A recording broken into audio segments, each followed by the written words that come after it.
So there's something that many of you have asked to be in Apex, and pretty much Apex said no, and it looks like it actually wasn't coming because John Larson, the game balancer, basically said it just wasn't coming. It didn't make sense. It was too strong. Well, now it looks like it is coming, but not in the way that we anticipated it to. Many things in today's news. Make sure to leave a like on the video, subscribe to the channel, and comment down below to be entered into a Valk heirloom giveaway. The finalists from last video is down in the comment section below. As always, doing the same process over on Facebook as well. The link to that is down in the description. So back in season 12, May 3rd to be exact, Scarecrow36 on Twitter made a tweet and basically was tagging John Larson, the game balancer here, and said, "Yo, John Larson, will Loba ever be able to retrieve banners in her ult? I get banner retrieval should be risky, but Loba ult means proximity, visual indicator, and you can trace to the source based on item retrieval through it. Still risky, but gives her more power and team play." John Larson began to respond though and said, "I don't think Loba needs more of either of those things. Her ability to be able to get her squad looted up throughout the match directly correlates to power in Battle Royale, and data aside, I'd say that it's actually felt. I'm stoked when there's a Loba on my team." So many people wrote it off immediately. Look, doesn't look like Loba's ult will ever be able to retrieve banners, other than the fact that it will, and it already is in mobile. So mobile released Loba today. Maybe it was yesterday, but there's a brand new legend in the game, and it's obviously Loba, you know, someone from the main game that they're correlating over to the mobile scene.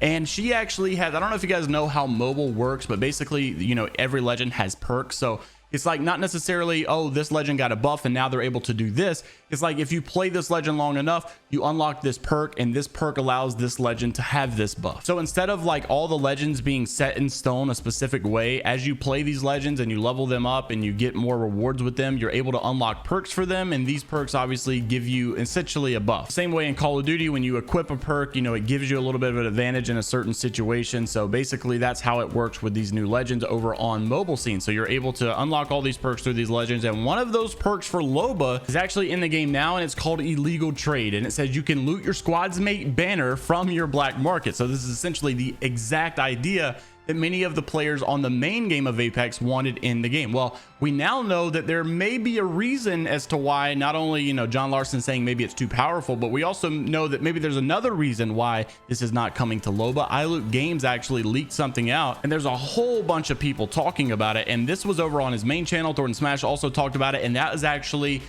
a new item in the game called like a banner retrieval item from distance. So it's like a mobile one. So basically it's essentially going to replace your slot for heat shields and mobile respawn beacons. And honestly, like iLoot Games said, this is probably more practical to carry around than a mobile respawn beacon. Obviously you could also carry this thing around, get the banner, and then maybe go craft a mobile, something like that. But also just in general speaking about this, I think this is a better thing to have in your backpack versus, you know, the mobile respawn beacon. I still think the heat shield is just absolutely overpowered the mobile respawn beacon. I don't know anyone who actually voluntarily carries a mobile respawn beacon over heat shields. So regardless, this makes a lot more sense as to why they may not be looking to add this for Loba, considering they've already done it on mobile, and John Larson pretty much said it's just too much power for Loba in the main game. So it makes more sense now that we know that there's actually an item supposedly coming to the game that's called remote banner recovery. So not only is it cool that, you know, this will be in the game eventually, but I just think it is funny at the end of the day. There's a lot of things that many people have asked to be in the main game, and they've pretty much just said no, and then mobile was like, all right, don't worry, we got you. And they're listening to the community a lot of the things that we want, they're bringing. If only mobile was maybe a little bit more practical to play. Now in the last video we talked about some things coming that were kind of making the OGs upset because they want their OG skins to remain OG, and then Respawn's actually reselling things. At one time they've actually said we're event exclusive, meaning they should never be able to sell them again. So it's kind of weird that they're even coming back, and they're not really responding to the situation, nor would I expect them to. Well, I've also heard that the season 4 flatline skin may be returning at some point, and I'm not sure if this is where Crowd Rindo made his video, where he made his own skins. These skins look pretty cool, but I'm not sure if he made this video because of the information out there that these skins will probably return, or if he just got bored and decided, hey, I'll make these flatline skins. But I have heard that these skins will be returning, as well as the Pathfinder skin. But I think it'd be really neat to see these back in the store. People have been asking me my opinion on the situation, because, you know, most of the time I just report the news. I just tell you guys what's going on, and many people want to know what I feel, how I think about this. And honestly, with the OG skins returning, the thing that I mostly don't like is just the legend skins. I don't really like the War Machine Pathfinder skin coming back, and I wouldn't mind it if they just brought the recolor, and if they just let you buy the recolor. But the way the recolors work is that you have to buy the real skin, and then you can buy the recolor. And I honestly wish that they would just let people buy the recolor. That way the white one can still remain OG, but if you have the recolor, then, you know, you still have a really cool skin. You know, it's pretty sick, and maybe it'll be OG at some point.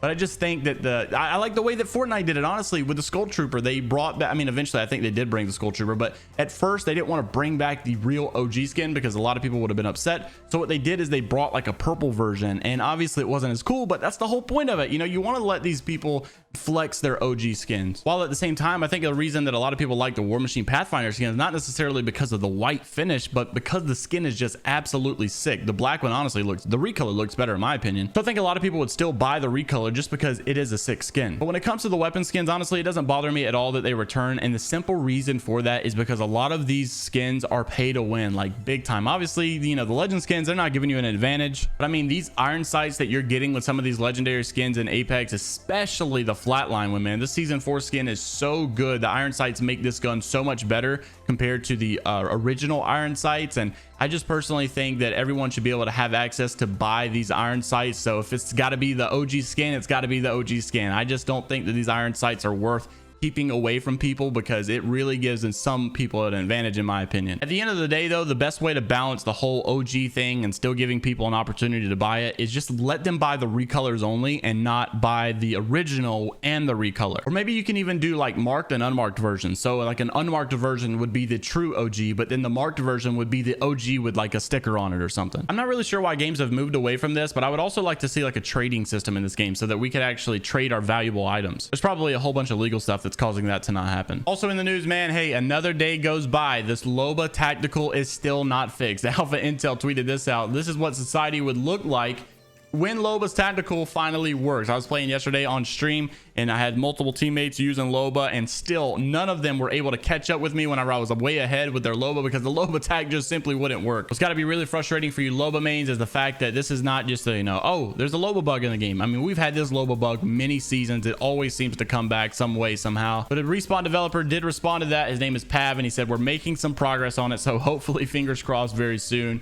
Thornton Smash's fan account, I don't even know how to pronounce this guy's name, but I know he's trolled me multiple times thinking it was actually Thornton Smash. And he said, this is what society would look like if the devs actually cared about the game. And well, I guess he's got a point to some degree. Well, guys, it's that time, and it's not the time for the end of the video. It's time for a big announcement. Mark your calendars for July the 16th, Saturday at 1 p.m. Eastern, because that is the start of our $2,000 1v1 tournament. Not 2,000 Apex coins, $2,000. Signups will go live beforehand in the Discord, and I'll also start a stream before the tournament starts, so you also will be reminded to sign up. To see the full details, make sure to join the Discord. We'll also probably be posting some highlights over on Facebook. This will be a double elimination bracket, so make sure to plan your day ahead. Take off work if you need to. Try to get out of whatever you have planned for that day. I tried to give you guys a well enough notice so that you can go ahead and call out of work or something, take the day off, because $2,000 are up for grabs. So the best 1v1 player. We got a bunch of good ones in the community, and don't forget, this is a $2,000 qualifier. So not only do you get $2,000 for this tournament, but you also qualify yourself if you do good enough to qualify for the big finals tournament, which is another thousands of dollars. So thank you all for watching. Make sure to leave a like on the video, subscribe to the channel, comment down below for a chance to win the Valkyrie Loom, and until the next time, I will see you all later, Gators.